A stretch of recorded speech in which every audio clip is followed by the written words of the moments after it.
Capitalismo, ahorro y trabajo duro.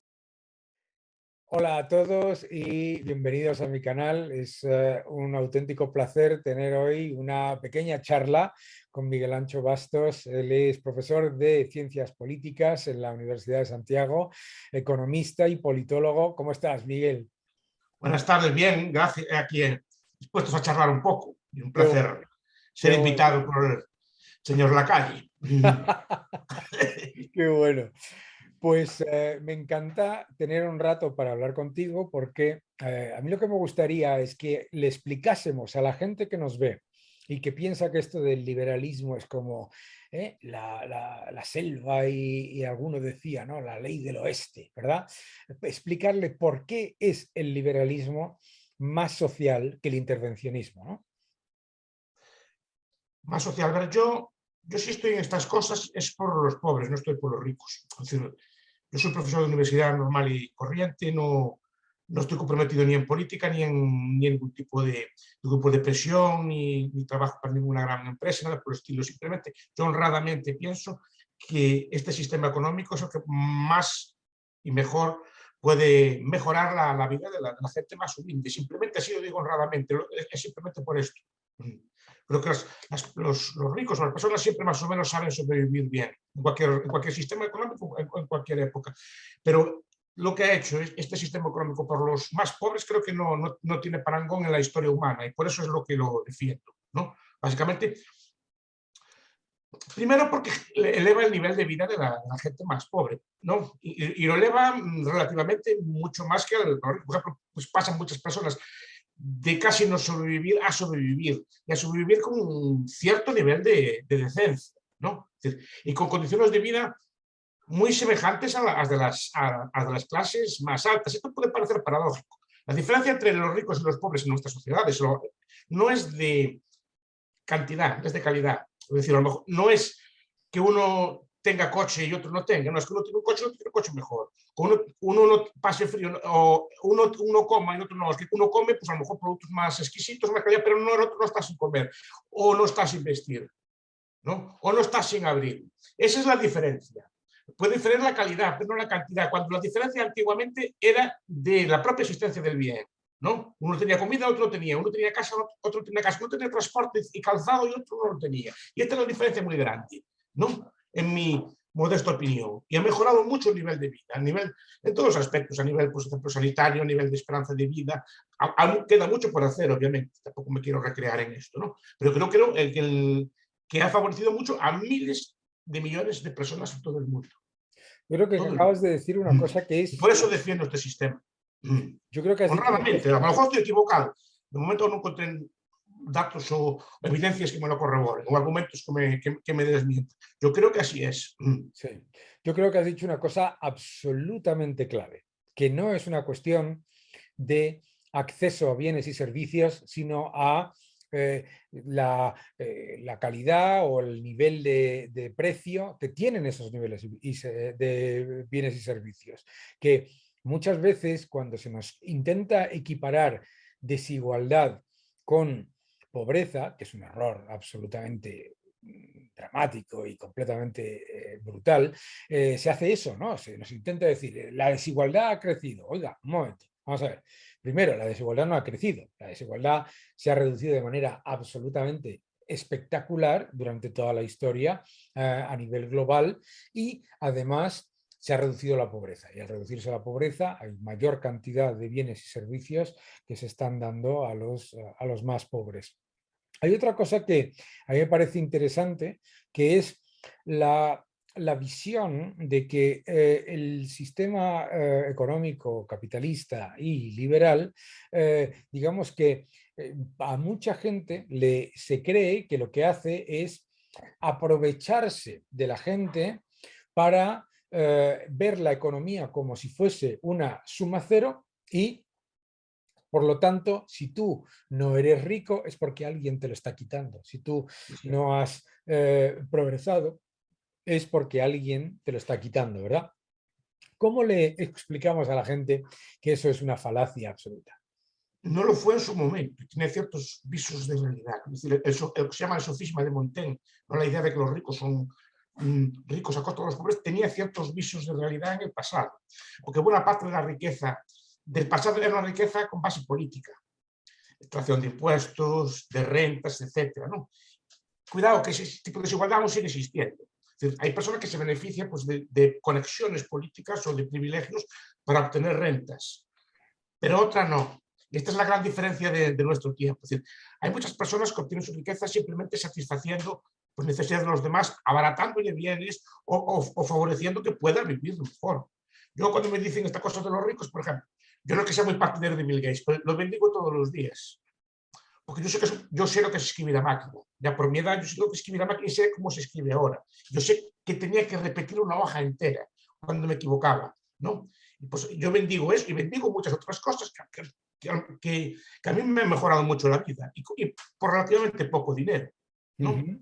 Y además, como tú decías antes, la existencia de una persona como Bill Gates o como cualquiera de los multimillonarios del entorno tecnológico implica a sí mismo la existencia de decenas de miles de empleados que están en los niveles de renta más altos del mundo y además bienes y servicios que ahora damos por hecho, ¿verdad? Muchos de los chavales con los que yo hablo a veces, ¿no? Que me dicen que el capitalismo no funciona y que están peor que nunca, me lo están diciendo desde un dispositivo que incorpora mi primer trabajo, probablemente el trabajo de lo que era o lo que era la primera empresa en la que yo estaba, ¿verdad? Es decir, que no se están dando cuenta de la cantidad de acceso a bienes y servicios que tienen por un precio que hoy nos puede parecer pues modesto, pero que comparado con lo que es la historia es absoluta y totalmente tirado, ¿no? Es baratísimo. Sí, y casi todos los bienes que han bajado de precio, ¿no? El teléfono móvil, por ejemplo, claro, la gente joven se acuerda lo que era, por ejemplo, tener que hacer un viaje, llegar allí, que la persona pues, que estuviera enferma o que no pudiera recibirte, con lo fácil que es mandarte un WhatsApp hoy, ¿no? ¿Cuántos viajes me ahorré yo gracias a tonterías de ese estilo, ¿no? Aparte de las comunicaciones que hay, pues ese tipo de cosas no se dan cuenta. O pueden mandar los apuntes. Entonces, yo cuando era estudiante tenía que atravesar todo Santiago andando para pedir los apuntes, porque los estudiantes no teníamos teléfono en el piso, que no se fiaban de nosotros, los caseros. No dejaban. Entonces teníamos que atravesar andando, llamar a la puerta y ver si estaba y si no estaba volver. O ahora le mandas una foto y se la envías. ¿No? Son cosas que son tonterías, ¿no? Pero todo un montón de avances que hubo baratísimos, ¿no? Cómo se abarató la comida, por ejemplo. Claro. Cómo se abarató la ropa, por ejemplo. ¿No? Lo damos por hecho. Cuando ves estas tiendas y es ropa bonita. Claro. ¿No? Todos los bienes que no se le dan importancia ninguna porque ya se nacieron con ellos, ¿no? Entonces, yo eso lo agradezco mucho, ¿no? Claro, yo nunca pasé miseria, eso que decirlo, pero yo aún la vi. Claro.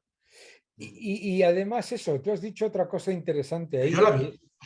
que es el hecho de que la democratización de bienes y servicios que se ha generado con el capitalismo y el libre comercio, lo que ha generado también es que tengas acceso pues, no solamente a ropa, sino a ropa, como dices tú, bonita, bien hecha, de calidad, etc. No solamente a comida, sino a comida de calidad y nutritiva, etc. ¿no? Yo creo que esa es uno de los aspectos claves que se tiende a olvidar. Y tú como profesor de ciencias políticas y en el entorno de esa, ¿cómo percibes, o sea, cómo le explicas a los chavales que lo que les están diciendo todos los días, que lo que hace falta es mucha más intervención, que hay que intervenir los precios, que hay que intervenir la economía, que hay que intervenir... ¿Cómo les explicas que eso no solamente no funciona, sino que genera el efecto contrario? No hay que explicárselo, lo explico usando la teoría económica y la política y también la ética. Es decir, ¿quién es esa persona para decirle a usted lo que tiene que hacer o no? ¿No?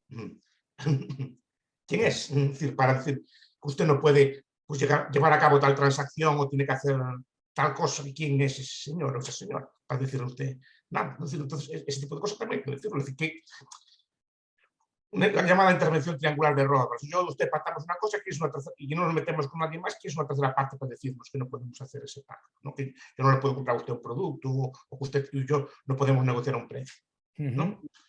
Y aparte que distorsiona por completo la economía, porque no, el precio que fija en esa tercera parte, o la regulación que fija en esa tercera parte, pues no conoce la realidad de ese mercado, de esa circunstancia, no conoce cuál es el precio correcto, y esa interferencia lo que hace normalmente es impedir esa transacción, de tal forma que las dos partes quedemos peor, etc. Y eso es fácil, es la teoría del intervencionismo clásica, ¿no? Entonces, por eso, lo voy explicando. Hay que usar ejemplos también, no solo en los mercados laborales, sino en otro tipo de mercados, ¿no? Entonces, en cualquier ámbito de la vida privada.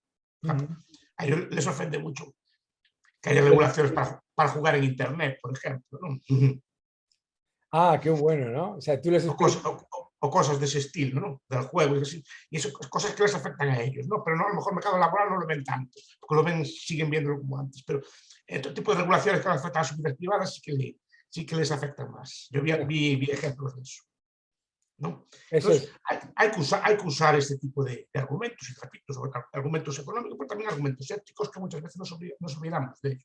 Es decir, si esto está mal, no es solo esto que sea ineficaz económicamente, cosa que en última instancia me importa relativamente poco, me importa porque no es ética, no es ético. Es decir, ¿quién es una tercera persona para imponerse? ¿No? ¿Quién le dio ese derecho? Efectivamente.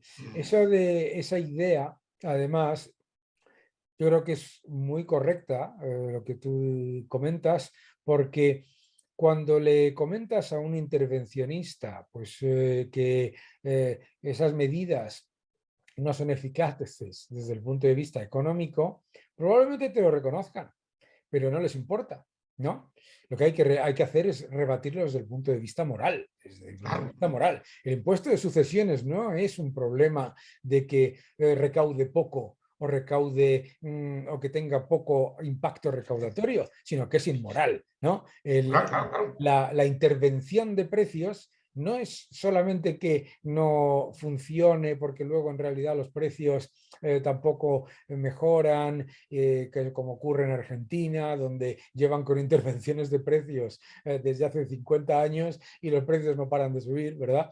Entonces, no es solamente eso, sino que es inmoral, ¿no? Es inmoral y además termina por ser lo contrario a lo que fingen proteger, ¿no? Que yo creo que eso es una de las partes que son a lo mejor difíciles de explicarle a los ciudadanos, ¿no? Porque, claro, una de las cosas, y me gustaría saber tu opinión, ¿no? Una de las cosas con el concepto de liberalismo, libertad, responsabilidad, que cada parte, que las partes negocien lo que es mejor para ellos en condiciones de libre mercado, etcétera. Claro, introduce un elemento en el que rápidamente el intervencionista te dice, no, yo te voy a proteger, ¿verdad? Yo te voy a proteger porque en realidad eso que te dicen que es libre no es libre porque te lo impone el mercado, el capitalismo, los empresarios, etcétera, ¿no? Y sin embargo, la realidad es que en un sistema de mercado libre, si el empresario tiene como objetivo dar un producto o un servicio malo y tratar mal a sus trabajadores, desaparecerá por competencia y por que se van los trabajadores a otro sitio, ¿verdad? Pero ¿cómo ves tú esa idea de, digamos, explicarle a la gente por qué esa idea de que te están protegiendo en realidad no te protege? Primero porque el lenguaje, porque parece que hay una asimetría, que uno es fuerte y otro débil a priori. Claro. A priori. Y, por ejemplo, todo el derecho laboral es un derecho de excepción.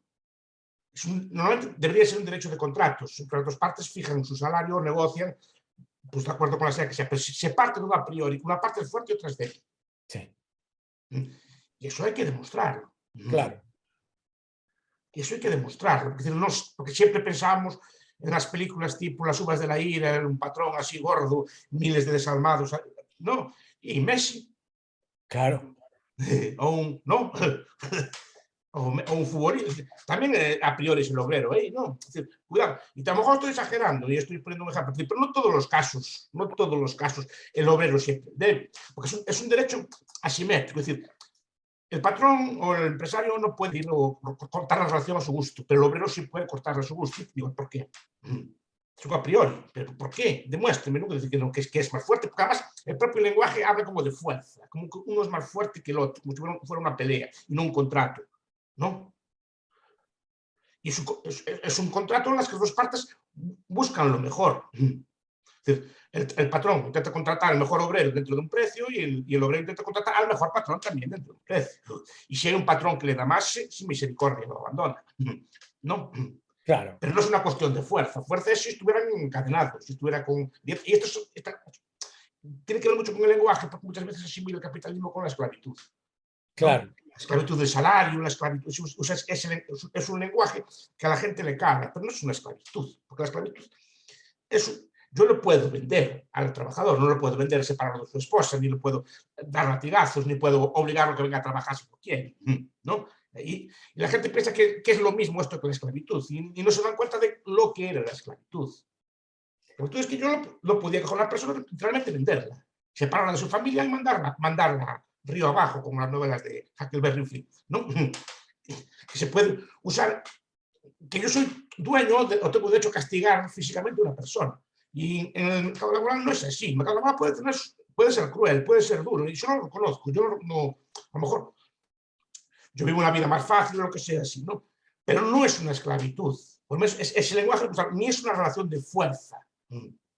Para mí es clave lo que acabas de decir tú, que no es una relación de fuerza. Sobre todo en un país en el que el 83% de las empresas son microempresas, pequeñas y medianas, pero realmente pequeñas, que tienen menos de 2 empleados. El que piense que ahí hay una relación de fuerza entre el empleador y el empleado está completamente equivocado, y probablemente esté equivocado en cuanto a quién es el que tiene un poco más de fuerza. Probablemente el que tenga un poco más de fuerza en ese contrato sea el empleado, ¿verdad? Depende. Claro, depende. Por ejemplo, a la hora de recoger una cosecha, la cosecha se pudre en 2 días. Eso es. Hay días que son clave. Piense, por ejemplo, un día de fin de año un camarero, si no le dan a ir a trabajar. Claro. Bueno, este año a lo mejor no es buen ejemplo, pero hay días que el trabajador tiene mucha fuerza. Por eso se le contrata fijo. Claro. Para que esté disponible cuando hace falta. Claro. ¿No? Claro. Si no se contrataría spot cuando hace falta, ¿no? Efectivamente. Tiene el contrato precisamente para cosas de ese estilo. Eso es una garantiza una seguridad o un contrato más o menos estable. Es decir, pero no es una relación de fuerza. Claro. No, por ejemplo, ¿qué es más móvil, el capital o el trabajo? La gente piensa que es el capital, es mucho más móvil el trabajo. Total. Yo siempre le digo a mis estudiantes, mire, ustedes por 50 euros se los doy yo, esta tarde se ponen en cualquier punto de Europa.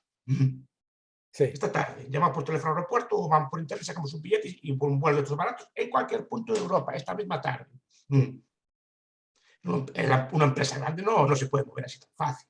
Claro. Tiene que abandonar naves, tiene que abandonar infraestructuras, no es tan fácil el movimiento. Entonces, está como más presa de su mano de obra una empresa grande, una empresa instalada, que un trabajador. Eso no quiere decir que sea deseable que se marche. Es decir, con la facilidad de movimiento que a día de hoy, yo tengo una alumna mía que también trabaja en Londres, una alumna mía mayor, que viene todos los fines de semana a casa, tiene su madre. Pues viene, ahora estamos hablando antes de la pandemia, ¿no? Pero venía por 50 euros a la semana. Eso que acabas de comentar, muy poca gente lo entiende, que el capital tiene un componente cautivo que le hace no solamente muy difícil moverse con respecto al factor trabajo, sino que además tiene un coste de oportunidad mucho mayor. Es decir, que el trabajador, cuando encuentra una oportunidad nueva en cualquier otro sitio, se desplaza, tiene un coste de oportunidad, puede tenerlo, pero muy bajo. Probablemente inexistente, porque si decide voluntariamente cambiar de trabajo, lo hace porque va a tener mejores condiciones, mejor salario, etcétera, etcétera. Sin embargo, el capital, incluso si tiene una oportunidad de inversión mejor que la de estar con una fábrica o con una empresa radicada en España, el coste de oportunidad, el coste de salida y el coste de entrada, más la dificultad de movilidad, es mucho mayor. Eso muchas veces, bueno, y por eso los gobiernos, obviamente, se benefician mucho más de los capitales cautivos que del factor trabajo. Esto no quiere decir que la gente tenga que marcharse ni que sea deseable que se No, marche. no, A mí, claro, no, claro.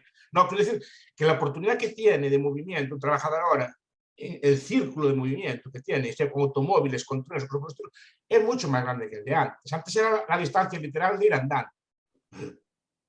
Totalmente. Ahora tienes en el mismo día pues, 100, ciento y pico kilómetros perfectamente, incluso sin gran coste, si lo haces bien, ¿no? Y después la desutilidad marginal del trabajo. Es decir, el trabajador cuando pierde un día de trabajo por una huelga, por ejemplo, pierde su día de huelga, pierde su salario, efectivamente, pero el patrón pierde también mucho. No solo pierde el trabajo, pierde a lo mejor tiene que entregar un pedido en plazo y no lo puede entregar. Recuerdo aquí en el Naval, pasó hace tiempo, hubo unas huelgas, se retrasó un pedido y el que contrató el pedido no se hizo cargo del barco después, por incumplimiento de contrato, ¿no? El patrón tiene que pagar el alquiler, o tiene que amortizar los créditos, tiene que pagar sus materias primas, tiene que almacenar, tiene una serie de costos, que precisamente por eso se hacen huelgas, porque hacen daño. Claro, claro. Cuidado, que yo defiendo el derecho a la huelga. Todo, Es decir, sí, yo te por eso digo, pero por eso se hace, porque hacen daño.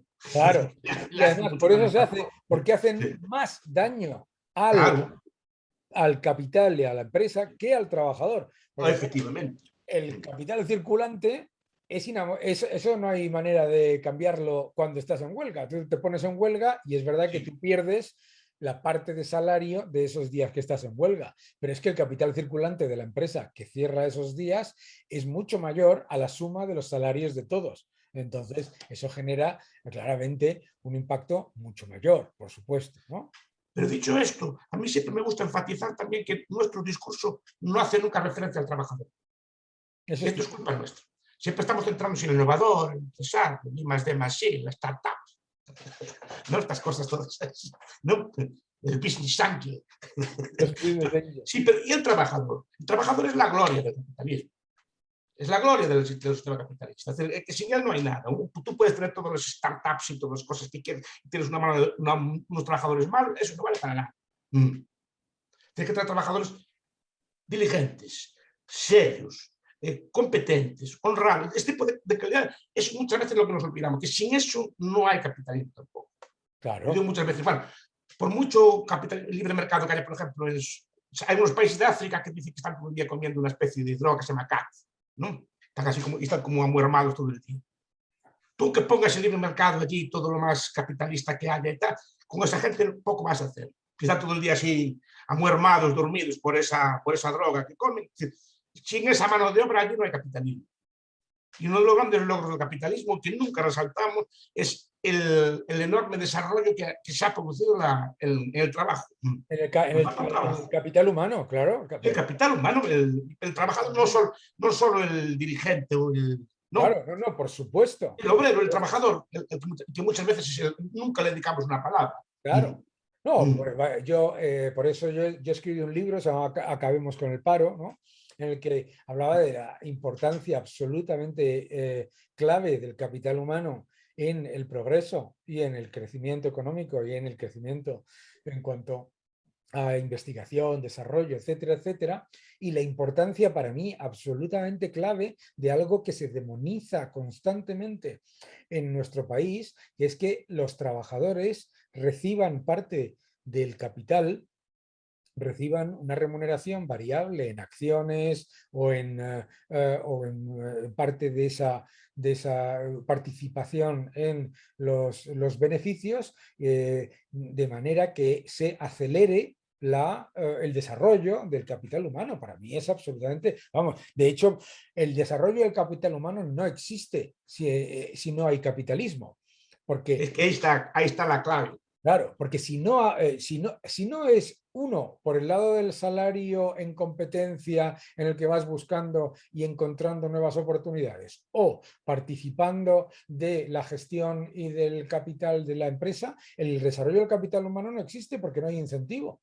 Entonces, por eso para mí no, estoy completamente de acuerdo que en el discurso del liberalismo se olvida mucho el recordar que los trabajadores, ¿no?, son parte de eso que nosotros llamamos progreso y que llamamos crecimiento económico, y que el crecimiento económico, sin unos trabajadores, como tú bien dices, bien formados y bien preparados, pues no. Y no solo formados, es que ahí está la cuestión, no es solo su educación, son valores. Eso es. Ser puntual, por ejemplo, es hacer la cosa bien, bien, es decir, que, me explico, que esta pieza no va sin fallos, ¿no?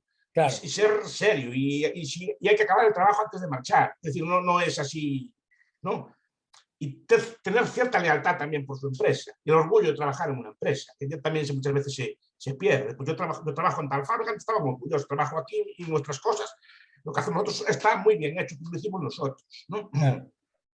Claro. El orgullo de pertenecer a una marca o a un proyecto en el que tú percibes esa identidad entre lo que es el capital financiero, el capital humano, y lo que son lo que se llaman stakeholders, ¿no? Los clientes, los distribuidores, los suministradores, la sociedad en general. Eso es en sí mismo un valor espectacular que además donde mejor se percibe es precisamente en aquellos sitios en los que está muy arraigado una fábrica o una marca o por ejemplo, pues yo que sé, unas bodegas o lo que sea, con la comarca en particular. Hay una simbiosis de la sociedad con esa empresa, y esa empresa entrega esa parte de su beneficio vía reconocimiento, empleo e inversión, ¿verdad? Sí. No, ahí está. Es decir, esos orgullos que mira, este vino lo hicimos nosotros, estos coches están bien hechos, los hicimos nosotros, estas piezas, me explico, y esta cosa, a veces atacando esto no lo hicieron nosotros, que no vale para nada, nosotros sí que lo hacemos bien las cosas, ¿no? Ese tipo de sana competencia, digamos, entre los trabajadores de hacer su trabajo bien. Ese tipo de cosas a mí me interesa mucho. No hay, repito, no hay un discurso, ni hay un discurso que le venda al trabajador las ventajas del capitalismo. Todo el discurso nuestro, lo que leo yo por lo menos, está pensado para el empresario o intentando influir en la política pública del gobierno, pero no, digamos, diciéndole al trabajador lo que gana con este sistema. Claro, claro. Sino que el discurso que les permea sigue siendo: nos están robando, nos están explotando, porque es el discurso que les llega, pero no hay un discurso para ellos. Claro. A mí me gustaba mucho un victoriano, que ya no es muy conocido, que se llama Samuel Smiles. Sí. Tú que viviste en Inglaterra igual lo conoces, ¿no? Sí, aquí hay un libro, ahora lo buscamos. Sí. Y no, en España está traducido en un libro de los años 30, 40, o sea que ese libro debe tener toda su obra. Desde entonces no se ha reeditado más, ¿no? Pero él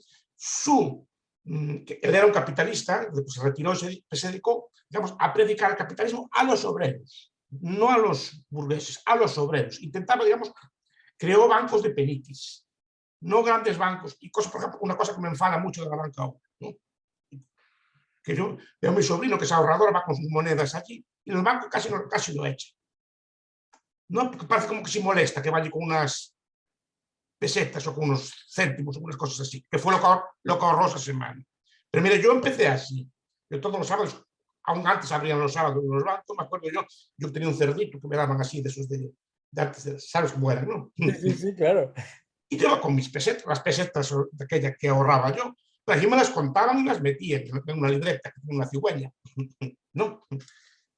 Pero aquello me hizo crear un valor, y aún le soy leal a ese banco el día de hoy. Eso está muy bien.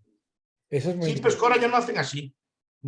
Claro, es que hay otra cosa que es muy peligrosa desde el punto de vista... ¿Y qué decir con esto? Que ese tipo de ahorro de peniques o de pesetas ya no se da, pero eso genera una fuerza moral tremenda, porque tú ves que cada semana tienes 4 peniques más, cada semana tienes más que la anterior. ¿Sabe lo que pasa? Que la política de represión financiera de los bancos centrales, como está destinada precisamente a penalizar el ahorro, termina haciendo que los bancos, no por probablemente mala intención, sino porque, vamos, es que literalmente les pesa en el balance, ¿no? Eso que era una forma, además, de fidelizar, como tú bien dices, tú sigues con el mismo banco que en aquella época porque te da esa confianza, etcétera, se está rompiendo por culpa de esa política absolutamente abyecta de represión financiera, de tipos de interés cero, atacar al ahorro, atacar al... y claro, se introduce en la mente de los ciudadanos que ahorrar es malo, que lo único que hay que hacer es gastar y endeudarse, que si ahorras mejor que se lo gaste el Estado. Todo un engranaje de mensajes que son, que permean a mucho, y tú has dicho una cosa muy interesante, que es a los valores, que van directamente a la línea de flotación de los valores de responsabilidad, de prudencia, de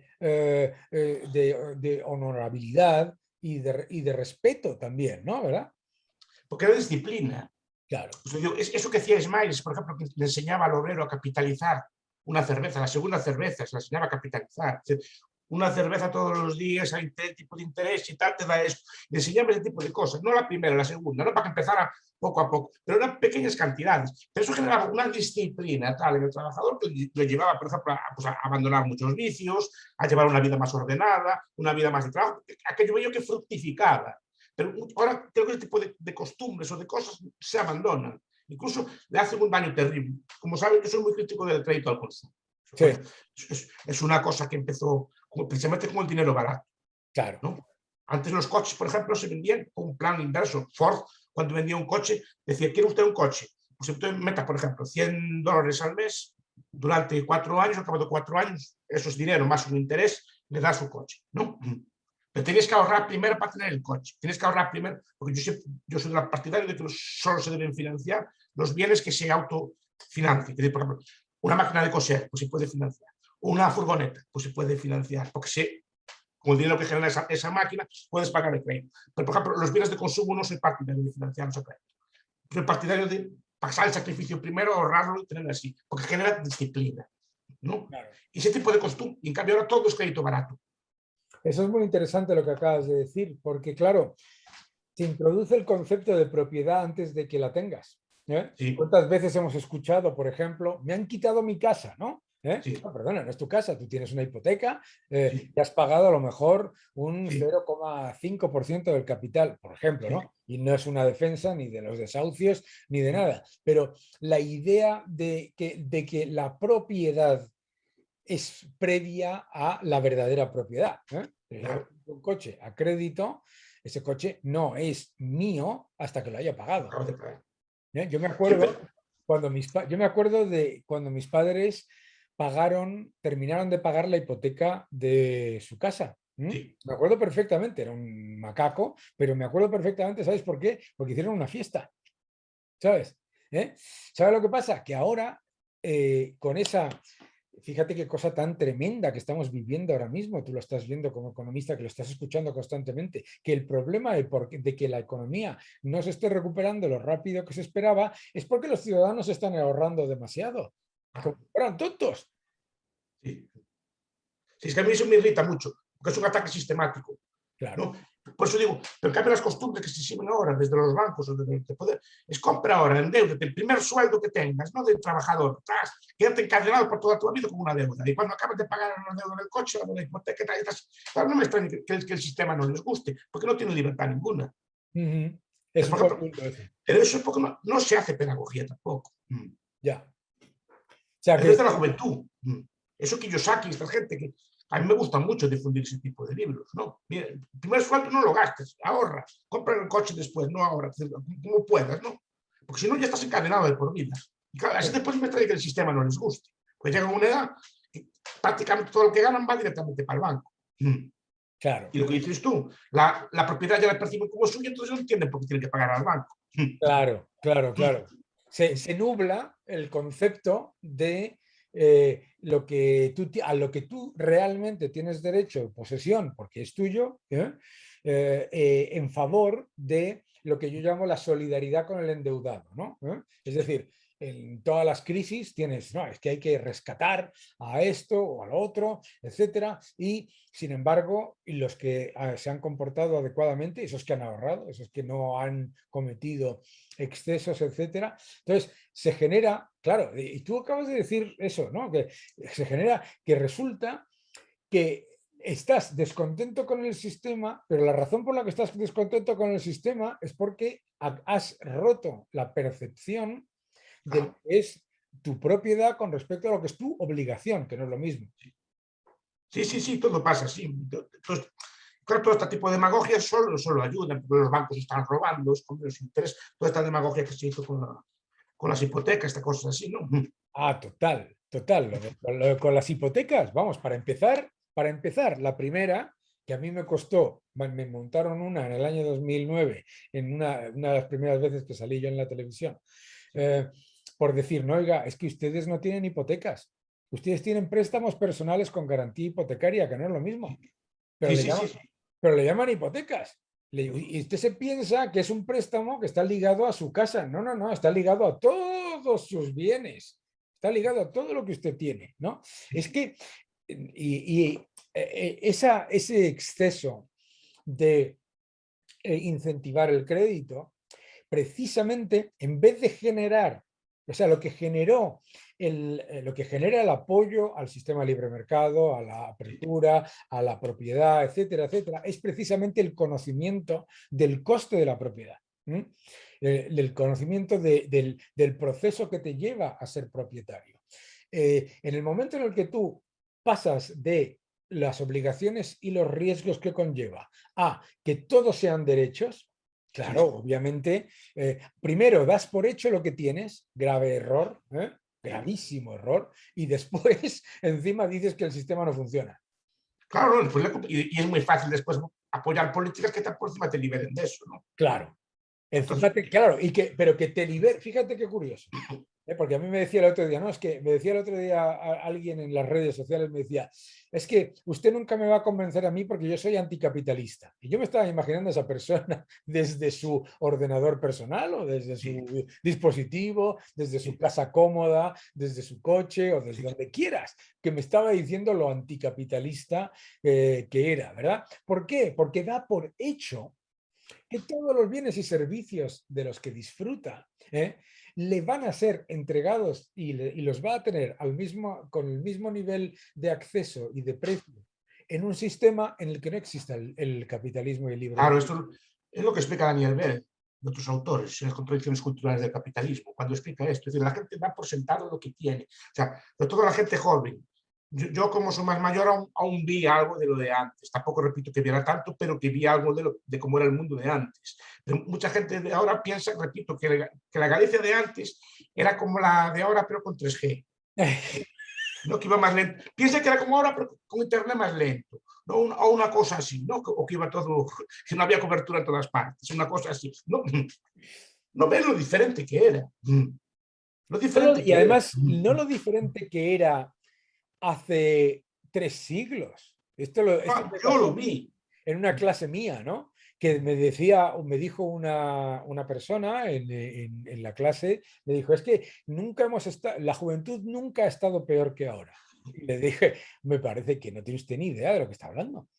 Pero vamos, no por hablar de hace 3 siglos, porque para esta gente además, desde 1975 para atrás es como el Pleistoceno, ¿no? Pero no, mi experiencia, ¿no? Mi experiencia, yo empecé a trabajar en el año 1991, Vamos, usted no tiene ni idea de lo que está diciendo que la juventud nunca ha estado peor y que nunca ha tenido peores situaciones. No lo perciben. Pero claro, yo pienso en mis abuelos se levantaban a las 4 de la mañana para cargar pescado en el puerto, después tenía que trabajar al campo, aún por encima le mandaron después ir a una guerra, que no tenía ganas ninguna de ir, pero tuvo que pasar, o sea, como con la juventud, con decir, ¿no? Y después la tuvieron después, hambre física. Los años 40, hambre física en España, hambre física, es decir, no es una cosa de malnutrición, es una cosa de hambre física, que no había para comer, ¿no? Claro, y ahora, claro, parece que es la vida muy dura y así, y seguramente ellos lo perciben así, no es una cuestión solo A lo mejor lo perciben porque ven que no tienen trabajo y efectivamente antes sí que era más fácil encontrar trabajo, también lo reconozco, ¿no? O era más fácil, por ejemplo, el tiempo de mis padres construir o hacer una casa, ahora sí que es relativamente más difícil, ¿no? Pero muchas cosas mejoraron mucho, estos Claro. viajes que hacen, por ejemplo, que mandan así TikToks o viajes de estos que mandan están en Berlín, o están en Claro. Rusia, o están así, se van en Erasmus todos. ¿Qué podía soñar yo si la primera vez que viaje al extranjero así un poco bien fue con 30 años? Te voy a contar una anécdota que lo vas a flipar.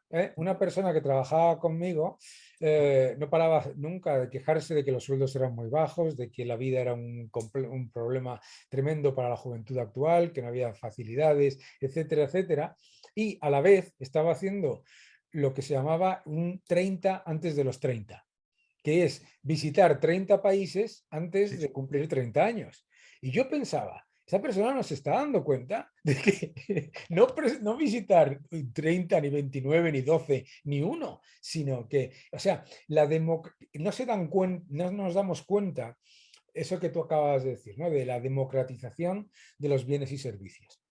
Cuando se dice eso, que se enfadan tanto los socialistas, ¿no? Cuando se dicen que un pobre de hoy en día tiene mucho más que Rockefeller tenía en los años 20, es un hecho empírico, es una realidad en cuanto a sanidad, en cuanto a educación, acceso a bienes y servicios, etcétera, etcétera, etcétera. Pero es verdad que tenemos que hacer hincapié sobre los trabajadores, sobre los jóvenes, porque parece... Sí, no, ahí fallamos mucho. No.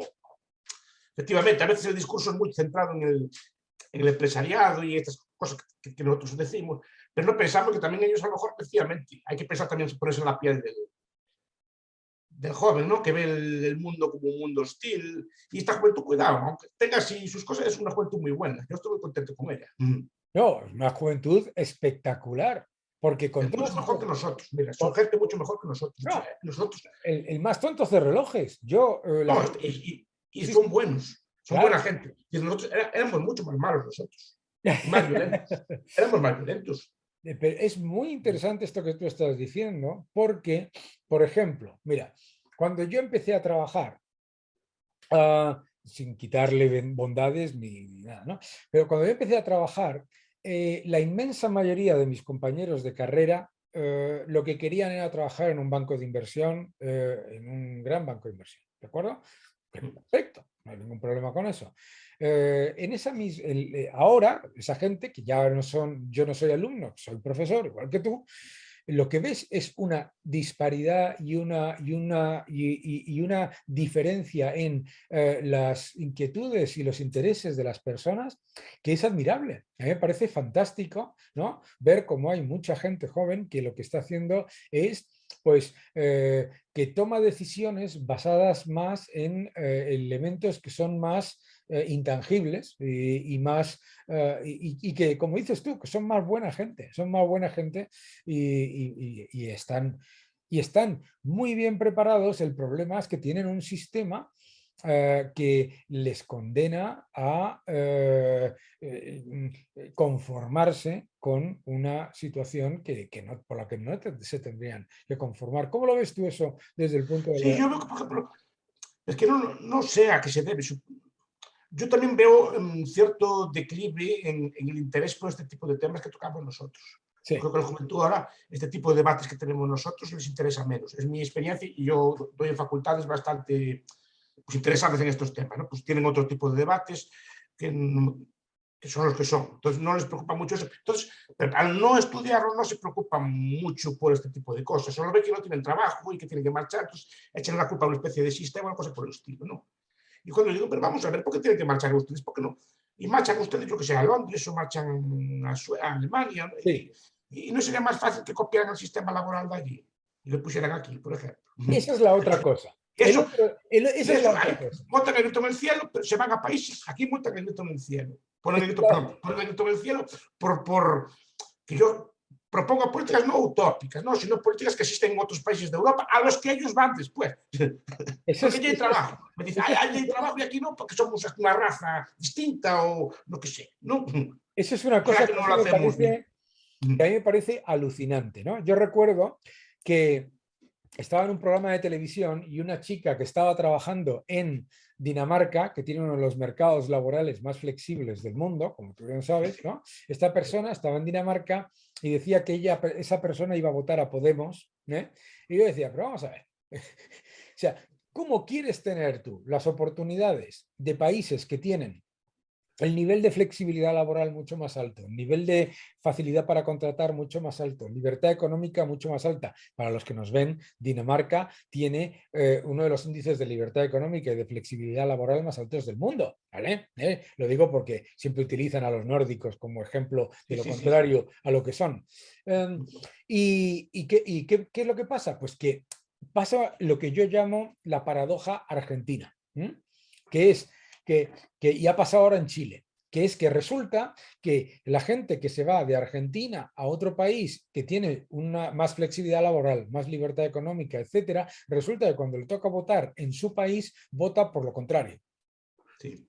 Sí, no sé a qué se debe eso, pero sí que puede ser. A lo mejor no lo ven. Y también es algo como lo que decíamos antes de ver. Parece como si esos países europeos fueran siempre así por la gracia de Dios, Sí, ¿no? por la Una gracia de cosa Dios, por la gracia de Dios. Sí, sí, sí. sí, que fueran así desde tiempos inmemoriales. Exacto, exacto. Que Pero claro, es aparecieron que siempre. como yo soy viejo y me acuerdo, cuando Galicia e Irlanda tenían la misma renta, Yo me incluso un poco acuerdo, más Galicia. es verdad. Me acuerdo yo, porque además, como es una nación así celta, siempre nos comparamos con ellos y así, ¿no? En Galicia, entonces era Irlanda. Irlanda siempre era una cosa así como muy atrasada y así, los años, hablando de cuando estudiaba yo, los años 80, que tenía menos renta que Galicia. Ahora casi la debe duplicar o más que duplicar, ¿no? En 30 y tantos años, es decir, Bueno, y ¿no? mira, Le digo, ¿por qué no? ¿Qué tiene? Antes era una miseria y por qué ahora prosperan. Pues miren qué hicieron y copien. No es tan difícil. No, pues, pero no, allí es porque siempre, desde la noche de los tiempos, fueron ricos. No, y no. el número de países de la Unión Europea que ya han superado a España en renta per cápita, que venían primero del comunismo y después han ido evolucionando, y que luego cuando se han liberado, pues claro, ha saltado todo su potencial, ¿no? Pero fíjate, eso es muy curioso. Yo tuve un debate hace relativamente poco en el que una persona me decía, claro, fíjate cómo va todo después de 3 décadas de liberalizar el mercado laboral español. Y yo le decía, pero vamos a ver, si España es uno de los países con menos flexibilidad laboral del mundo, ¿sabes? ¿Les Sí, sí, parece que pasar de este nivel de rigidez a este nivel de rigidez es liberalizar? sí, Discúlpame. sí. Entonces, claro, muchas veces lo que nos pasa es que vamos a los otros países y pensamos que Estados Unidos, Reino Unido, yo vivía en Reino Unido en el invierno del descontento, ¿no? Sí. Piensas que Reino Unido siempre ha sido un país rico. No, el Reino Unido era un desastre. Kissinger decía que estaba condenado a mendigar o robar, ¿no? Y que las políticas importan, ¿verdad? Sí que importa mucho, pero repito, parece que no. En cambio, allí lo acepta. Me decía una alumna mía, que la quiero mucho, pero era así muy socialista y me discutía mucho conmigo en clase, ¿no? Bueno, después se fue a cabo en Holanda y me escribió y me Fíjate, dijo, pues encontré trabajo antes que casa. fíjate. Del trabajo que había allí, no hace mucho tiempo. Pues por eso te digo, y claro, pero aquí no quieren las leyes de sus países, quieren las leyes españolas, pero quieren con leyes españolas ser como esos países. Es que no acabo de entender la base. Yo tampoco lo ¿No? entiendo. Yo siempre digo que no puedes tener el desempleo de Alemania con la rigidez de Grecia. ¿No? Entonces, si quieres la rigidez de Grecia, tienes el paro de Grecia, que es lo que tenemos. Si quieres Sí. la flexibilidad de Alemania, entonces puedes... Pero no puedes quererlo todo, porque después la desgracia es que estamos viendo cientos de miles o decenas de miles de jóvenes altamente formados que tienen que abandonar. Y para mí la migración es muy grande. No pasaron unos años fuera. La migración es romper la familia, que tus padres a lo mejor se queden solos. A lo mejor que te que dejar novio o dejar amigos o dejar toda tu vida. Incluso así, pues que a lo mejor que no eres muy apreciado. No, Claro, claro. no es nada gratis. Entonces, ¿por qué te vas? ¿Y por qué no sería más fácil hacer como hizo Irlanda o como hizo estos países que acabas de comentar?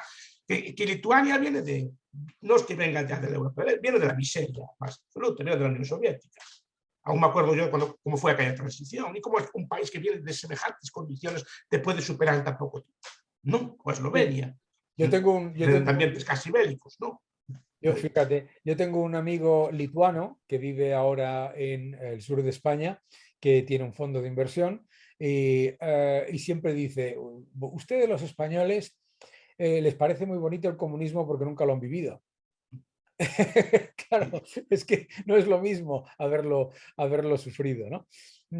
Una pregunta final, porque nos quedan aproximadamente unos 5 o 7 minutos, pero me gustaría que nos explicases un poco el tema. Muchas veces en los debates se piensa que el liberalismo es hacer lo que te da la gana y no se habla de la libertad y responsabilidad, ¿no?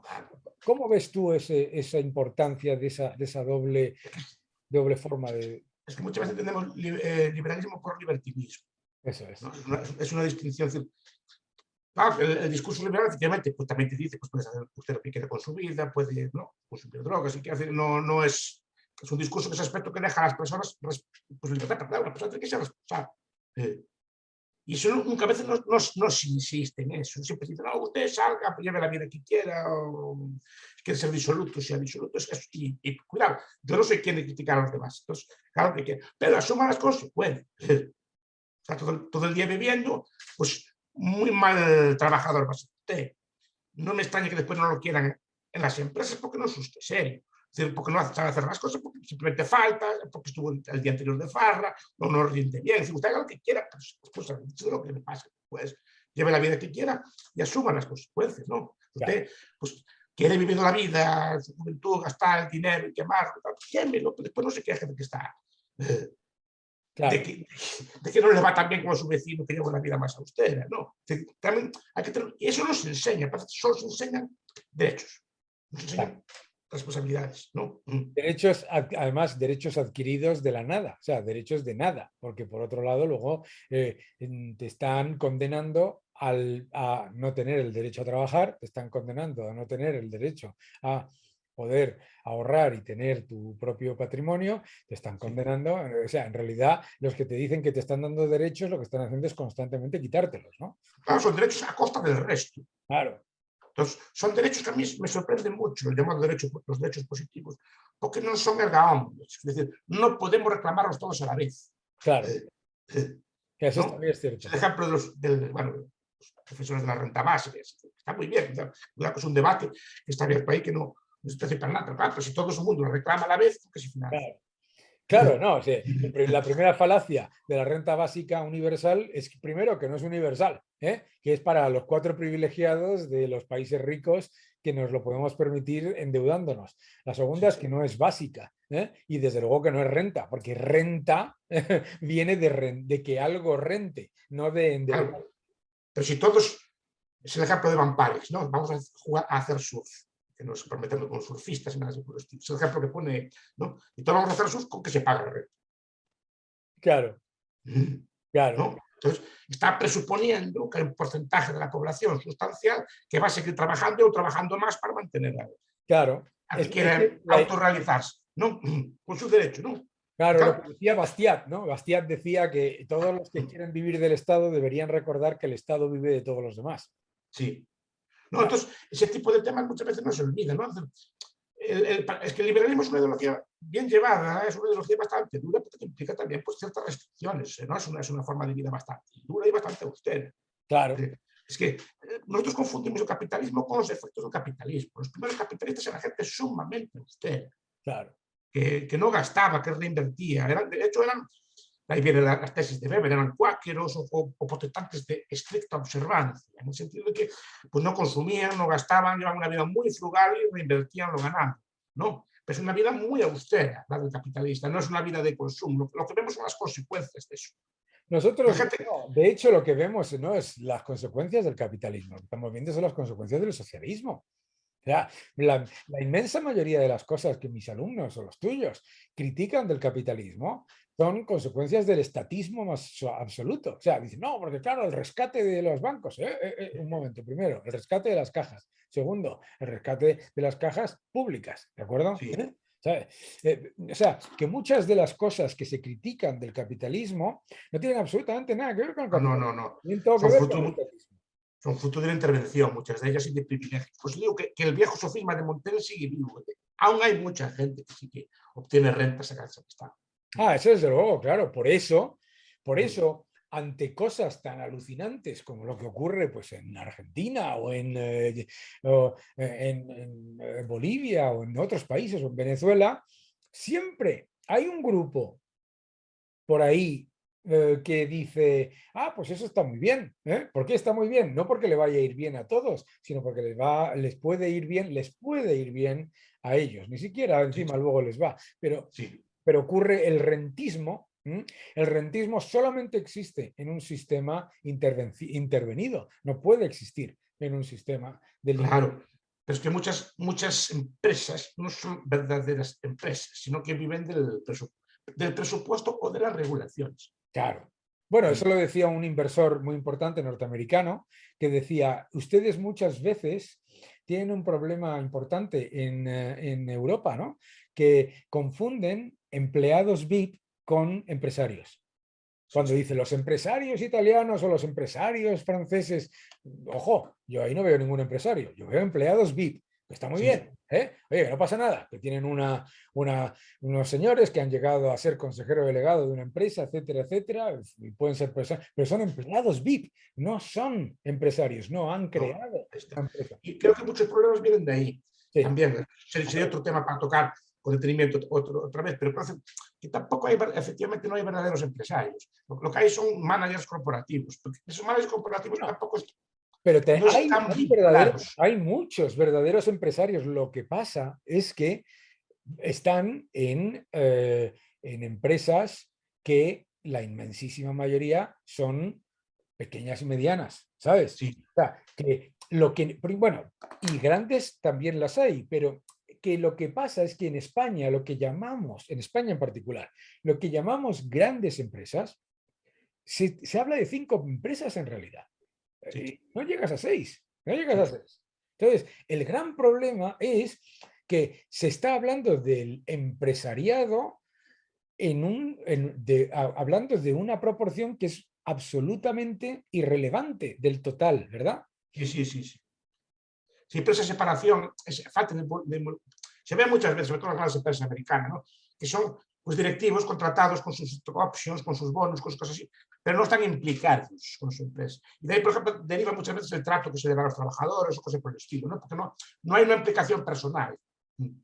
Claro, una de las cosas... Eso debilita mucho los lazos, ¿no? Pero eso fíjate, en grandes empresas en las que tienes grandes empresarios, desde Inditex hasta Mercadona, desde tantas otras, ¿no? Yo qué sé, tantas. Sí, es también, pero otras no, por ejemplo. Claro. Pero mucha gente piensa que el empresario es la otra, no es claro, el no, pero si piénsalo, pero si yo eso siempre lo digo, si el otro día tú en la televisión estaban debatiendo sobre el sector del acero, y me sacan como ejemplo negativo a dos altos empresarios que no tienen nada que ver con el sector del acero. ¿Por qué? Porque cuando tienen que sacar ejemplos, entre comillas, negativos, es que no te da. No te dan los dedos de la mano para encontrar ejemplos negativos, incluso entre esas 35 empresas, que volvamos a ver, de esas 35 empresas, la inmensa mayoría de las personas tienen mejores contratos, mejores salarios, etcétera, ¿no? Pero es verdad que hay una falta de... ¿Y sabes por qué pasa? Pasa porque los empresarios de cercanía y que los empresarios que están ahí involucrados en eso no quieren entrar en el debate político, no quieren entrar en el debate mediático, no quieren participar. Porque no es lo suyo. Porque no es lo suyo, pero ¿sabes lo que pasa? No están cómodos. No están cómodos, esa es la clave. Pero cuidado, son ellos los que llevan más bronca. Claro. Es decir, por ejemplo, pienso en Amancio Ortega, siempre lo están atacando, y es un señor que nunca se metió en política, por ejemplo. Pero es que ahí está la clave. La razón por la que atacan a Amancio Ortega es porque es la demolición de su argumentario sobre la inexistencia de la meritocracia. Los atacan y los ponen de ejemplo, en cambio, empresarios corporativos. Que claro, yo siempre lo digo, Amancio Ortega hace 40 años era la epitomía del pueblo para un populista. y Sí. 40 años después es el mal encarnado. ¿Qué diferencia hay entre esos 40 años? Que ha tenido éxito. Sí. Pero es curioso, fíjate, porque en esa dialéctica de el pueblo contra los demás, conmigo y contra mí, van sacando, y por eso atacan más a Amancio Ortega, por eso se ataca más en Estados Unidos por parte de los más radicales a gente como Steve Wynn o lo que sea, porque la gente que está hecha a sí mismo destruye el argumentario de que el sistema te expulsa de las oportunidades. Y por cambio, son mucho más blandos con otro tipo de empresarios que viven más del presupuesto, que viven más de otro tipo de cosas. No, eso nunca se mete, se va porque esto sí que sabe jugar a la política y como ellos no se atreven. Y porque además, como todo buen populista que es anticapitalista, pero el más procapitalista con el capital de los demás, a lo que aspiran, o sea, se quejan de las puertas giratorias, pero lo que aspiran es a ser una puerta giratoria, vamos, porque la única manera que tienen de progresar es ser una puerta giratoria. Sí, no está claro. Por eso te digo que es muy... Pues digo, esta pedagogía hay que hacerla. A mí me gustaría, esta cosa, hacer una pedagogía para el trabajador. No sé por qué, pero creo que es lo que nos falta, darle más mimo. Eso tenemos que hacer, sí señor. Y además no siempre estamos con el business angel y estas cosas así, pero no estamos con el... El verdadero business angel es el autónomo. Eso es que... Claro, el autónomo, pero después también no solo el autónomo, el trabajador. Sí. El que se levanta a las 6 se levanta a las 5 de la mañana para entrar a las 6. Claro. A las 4 para entrar a las 6. Y estar en su fábrica sin ser reconocido, un trabajo monótono. Claro, también hacerle ver primero cómo vive él y cómo se vivía antes, ¿no? Es decir, qué mejoría le trajo para él este sistema. Después también algo que no está excluido del discurso. Sí. Y yo me doy cuenta cuando hablo con gente que se te acerca por la calle, etcétera, por ser relativamente conocido y todo eso, que esas personas entienden muchísimo mejor nuestro mensaje que los que están en la parte media alta, no, la alta, que son los que están moviendo el mensaje mediático. No, y muchos son héroes que se levantan, repito, a las 4 de la mañana para mantener a una familia, a lo mejor una madre enferma, a lo mejor viviendo con un sueldo bajo, trabajando durísimo, porque el trabajo al nuestro puede ser duro, pero el de ellos es infinitamente más duro. Porque es físicamente más cansado, a lo mejor en peores condiciones, etc., y menos reconocido. Entonces, hay que también y eso nos olvidamos siempre pensamos en el empresario, hacemos bien. Sí. Miren nuestros libros, siempre son heroicos empresarios y con sus vidas y cosas, pero del trabajador no se acuerda nada. Bueno, yo por lo menos me voy a poner mi pequeña, de que en Acabemos con el Paro hablaba sobre ello. Pues por eso, Miguel, a mí debe ser lo principal. Qué gusto haber charlado contigo y vamos a estar 40 minutos, pero hemos estado un buen rato. Y sí. La verdad es que para mí un placer absoluto y que lo repitamos muchas veces y que la próxima vez que sea en persona, porque esto de... Pues espero cuando podamos. Yo no sé mucho de viajar, ya lo sabes. Pues yo... Pero es que yo ir a Galicia, a mí no me cuesta nada. Yo me voy a pues ya iremos. Pues ya nos veremos entonces. Un abrazo muy fuerte. El placer es mío y ya te sigo en los medios. Un abrazo muy fuerte. Marihuana, hidroponía. Capitalismo, ahorro y trabajo duro. No hay otra cosa.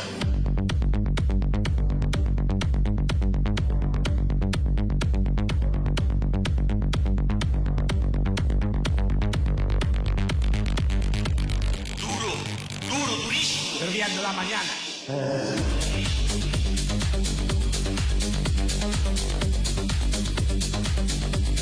Capitalismo, ahorro y trabajo duro. No hay otra cosa. Vamos a pasarlo bien.